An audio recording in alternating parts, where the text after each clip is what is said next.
Hi there, Loy Machedo, speaking to you from loymachedo.com. Who is Loy Machedo? Think Personal Branding. Okay, now that the World Cup fever is out, FIFA 2022 in Qatar, here's a big question. What will happen if, let's say, LGBTQ, our folks, LGBTQ, they hold hands in Qatar?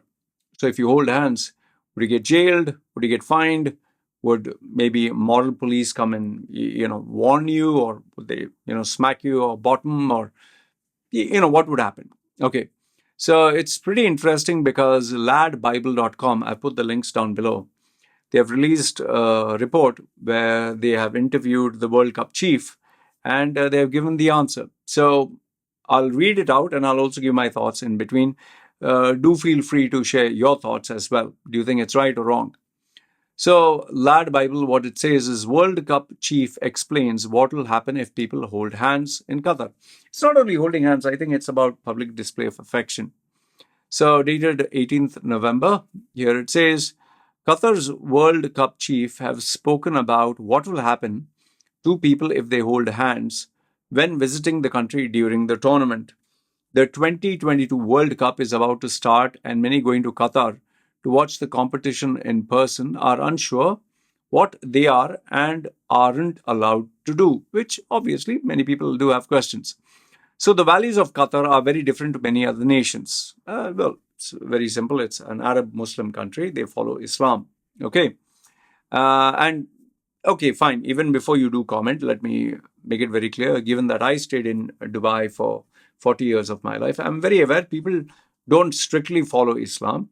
They drink alcohol, they go to, prostitutes, they have girlfriends, boyfriends, they have gay relationships, all that goes, but they don't make it public. So here the question is, you're a tourist, you're coming into a country, and what if you openly show affection?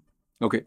So, with plenty of fans attending the World Cup, they are unsure what they can and cannot do, especially when some of the rules have appeared to change at the last minute. So, the sale of alcohol at the World Cup has been suddenly banned, which itself was a surprise to me. I put a video uh, sharing this, and I think that's really stupid. Personally speaking, I think it's really stupid. I mean, you should have made this explicit right from the get go, not at the last minute. For me, I think it's a very sheepish move because maybe they wanted to sell more tickets. Okay.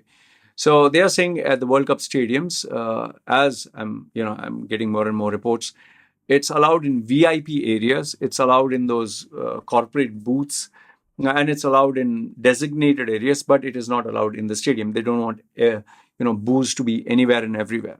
Okay. Now, I do understand that when you're going to a country, you respect the rules and regulations of the country. I'm perfectly fine with that. Like if I were to go to a country, I can't tell the country, listen, you follow my rules. Okay. I'm LGBTQ, or I'm this, or I'm that. For example, in Saudi, they don't allow people who are tattooed, especially on the face and all that. I can't go to Saudi and at the airport shout and scream at everyone, listen, I don't care. Yeah, I demand human rights. I'm a human being. It doesn't work that way. I mean, this sense of self entitlement doesn't work. And people who have not traveled the world, people who are ignorant, and people who live in their own bubble believe that the whole world should comply to their whims and fancies, including today's generation, the youngsters who are there. They think the whole world should listen to them. So I support Qatar in maintaining its identity. I support the Arab Muslim world in continuing and practicing what they believe is right and wrong. But where I feel it is wrong is where you change rules at the last minute or where you don't clearly communicate. They had plenty of time from the time they got the World Cup contract. They could have clearly communicated and made a list of rules. This is what we allow, don't allow. Not just 48 hours before the first match is about to begin that you just say that, oh no, it's not allowed. And that to me is it's a low blow, basically. I think it's a really bad move. Okay. So the sale of alcohol at the World Cup stadiums has been suddenly banned, despite FIFA and Qatar previously reaching an agreement. So I think it speaks of very poor taste. Okay. People aren't even sure if they're allowed to hold hands in Qatar, especially the LGBTQ plus fans who have been told they will be welcome and feel safe, but there are plenty of reasons to be wary of that reassurance. See, my concern is, there are certain people who are LGBTQ. It's not me trying to attack them, but let's say, forget that. There are certain individuals, not LGBTQ, people who just want to see how far can they break the rules, how far they can violate rules, how far they can get away. When you're in school, you have this mischievous boys, backbenchers, who even if the teacher says behave yourself, they'll say fine. But when the teacher turns around, they feel it fun. It's kind of, it gives them a thrill. So there are many people who might do this. I've even seen videos online of British fans. Now, this is not to hate on British fans. I'm just saying the example of the video where these guys, they went to a particular country and the cops were there, and these British fans who are drunk, maybe in the UK you can do this. They jumped on top of the police vehicles and started jumping on it.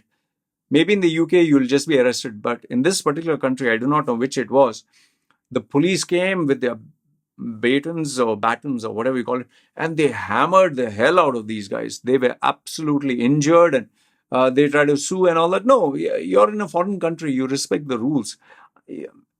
Like I told you, I can't come to your country and tell them, listen, you better change your rules for me. Huh? It doesn't work that way, man. If I'm a guest and I go to someone's house, I have to respect the rules of the house. I can't impose my rules. I'm sorry, but this one, I totally, there's no way you can convince me otherwise. You can say, oh, it's draconian, oh, they're very backward, then don't go there, right? Okay. But at the same time, where Qatar is at fault is changing the rules at the last minute. Okay.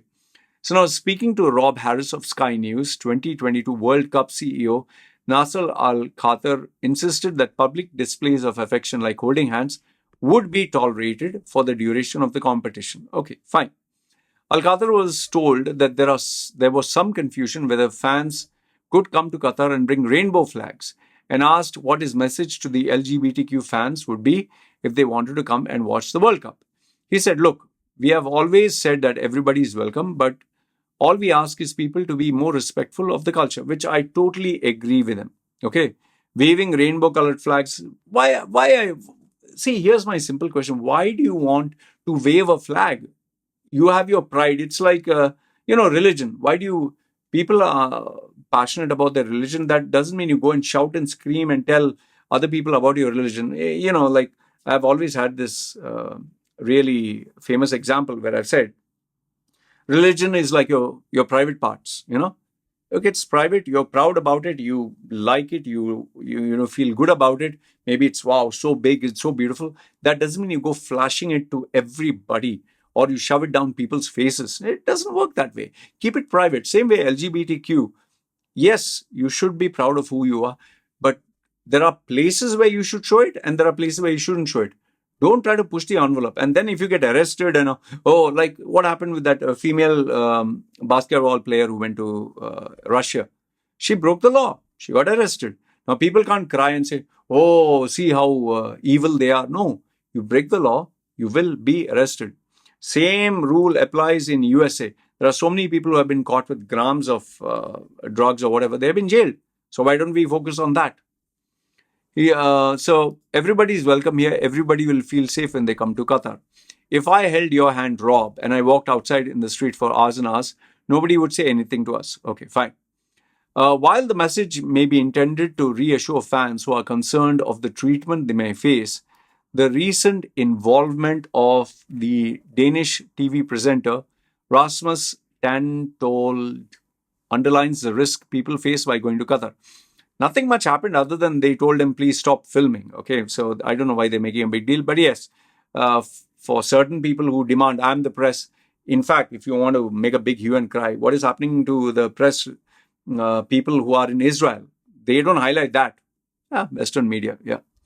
He was filming in Qatar to build up the World Cup when a group of men pulled up and threatened to smash his camera, despite Tanthold showing his media accreditation and explaining to them he was allowed to be there. Qatar officials later apologized, but the incident is a reminder that despite the insistence that everyone will be safe and welcome, the World Cup on safety cannot be guaranteed. They are just making a mountain out of a molehill. See, the thing is, try to understand. Look, you need, just because everyone's bashing and jumping on them doesn't mean everyone does it blindly. Use common sense. For Qatar, they are a Muslim Arab country. They are doing their best to be accommodating. There will be fuck ups, there will be mistakes. but they are doing their best. They are doing their best to accommodate. Where they are wrong, I'm the first one to tell you, yes, I'm wrong. Like, for example, if suppose they say tattooed people are not allowed, what do you want me to shout and scream at them? No, I'm not allowed. I'm not allowed. It's very simple. If I want to go to their country, I need to follow their rules. So if you're so butthurt about all these rules, sit at home and watch. No, sit at home and watch. Subscribe to the channel that shows you World Cup. Sit and watch with a large screen. Rent out a large screen home theater system and enjoy. I mean, you are expecting the whole country to bend over for yourself. Uh, that is stupid. Homosexuality is illegal in Qatar and can result in prison sentence of up to 3 years along with a fine, while campaigning for LGBTQ plus rights, which is also not allowed in the country. Anyway, I know that many of you are, up at arms about what the hell is happening. But remember this much. It's a very simple thing. This is a country. They have their rules. They have their protocols. You and I, as individuals, can't go to an entire country and say, change your rules for me. We need to respect the rules of that particular country. But having said that, the only issue that I have with Qatar is they agreed about that beer sale right from the get-go, and just 48 hours, now they've made a change in the rules, which is wrong. That I would say is wrong. Anyway, these are my thoughts. You let me know, what do you think? And end of the day, keep in mind, you're making such a big hue and cry about it. It's just a game of football, man. It's nothing got to do with the livelihood. It's nothing got to do with someone's life and death. It's a football match. It's not priority. It's entertainment. If you're that so crazy about football and alcohol and all that, sit at home, buy a big, really big QLED, maybe 75-inch screen. Sit and watch at your home. Who's going to say anything? Why are we making such a big deal? Go to a bar, go to a pub. Why you want to go to Qatar? Sometimes people act silly. I find this so. It's not a matter of life and death. This is just entertainment. There are many other important things in life other than this alcohol and all that bull. Anyway, these are my thoughts. You let me know what are yours. I'd love to hear from you. Having said this, good, bad, ugly, comment down below. This is me signing off.